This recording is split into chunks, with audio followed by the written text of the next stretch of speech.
My sister and her family, Mark, Molly, and Max, visited here in August.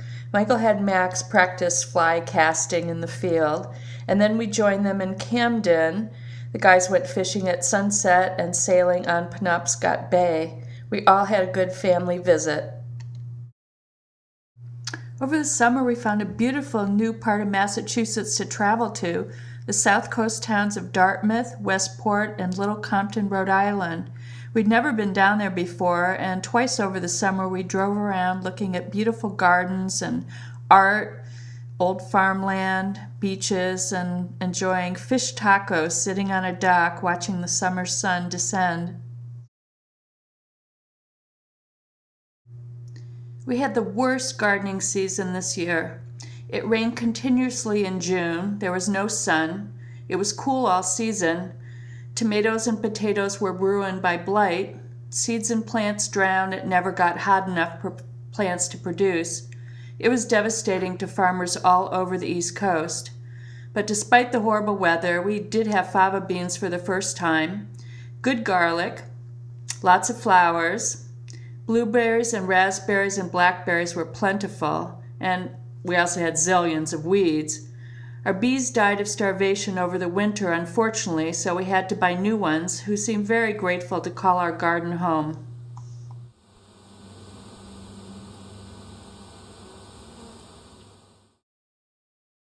I always wondered what had happened to my first boyfriend, Dan Jackson. I looked for him for 35 years and finally found him this year on Classmates.com.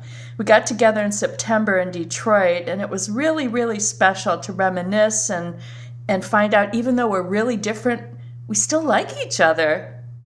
Dan even sent me a stuffed teddy bear for my birthday. When I first arrived in Boston in 1972, Masha Barr was my first roommate. We were young and energetic then. We even hiked the Grand Canyon together in 1973, and we've stayed in touch for 38 years, even though she lives on the West Coast. Michael and I traveled to Oregon in July of 2008 to witness her wedding to Will, which was fantastic, and also videotape it as a wedding gift to them. I finished editing the video at 4 a.m. on October 1st, just hours before our flight to Oregon for the video premiere, and I ended up sick with the flu and a fever for 12 days. But we had a really good wedding video premiere anyway, and afterward Michael spent some time on the Umpqua River, famous for its salmon fishing, while I laid in bed. We journeyed down to Novato, California for the wedding of my brother Robert and Susan Nadler, his long-term girlfriend and fiancée. This was at their garden and in their home. A beautiful day. There was Kathy and Susan, my brother and sisters, my nephew Daniel, cousin Jack, Daniel, and my brother looking very happy, and we had a festive meal. We're happy for them. I'm still taking piano lessons in the off gardening season, and this year I've been learning to compose my own music and trying to learn to play by ear. We love having people stay with us, hint, hint. Rob and Susan kept Michael company while I was in Detroit for weeks. College friend Donna stayed when she was in town for her high school reunion, and my college theater friends Connie, Brad, and Meg enjoyed catching up with each other and just being together.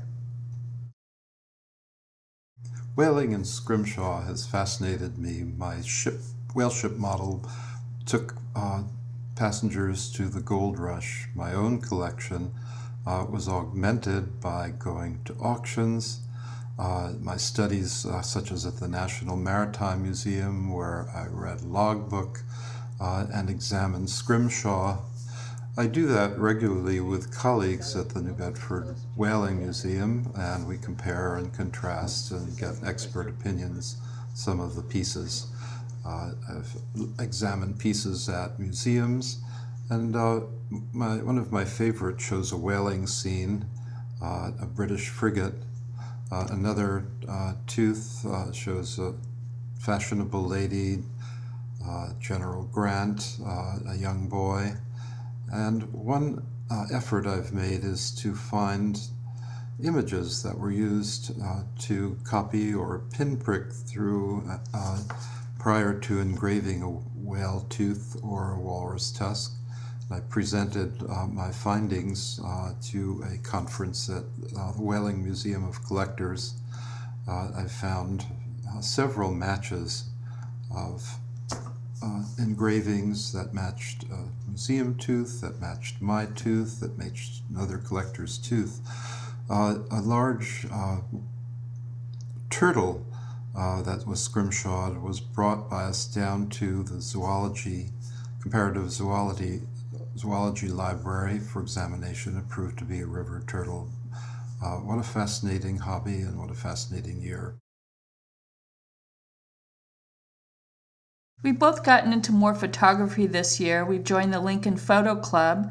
Michael's taken some Nikon courses in macro photography for documenting scrimshaw, and I've been taking portraits of my friends. My pianist friend Michael, who needed a Facebook photo, Gretchen, Nick, and Peter, who had me take their family portrait for the Christmas cards, and Barb needed a portrait taken and some images of her pottery collection for an article she wrote for Old House Journal. I was thrilled not only to get paid for my work, but also to see 2 images published in the magazine.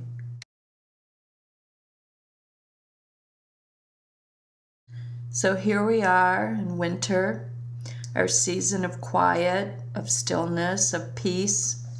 We're so grateful to live in such a beautiful place. And thanks to our friend Nick, who gave Michael a wood chopping lesson, and Paul, a master woodsman who's come over with his trusty chainsaw and axe, we have a large supply of firewood to keep us enjoying the comfort of a strong fire on a cold winter's night. We hope you are warm and well too.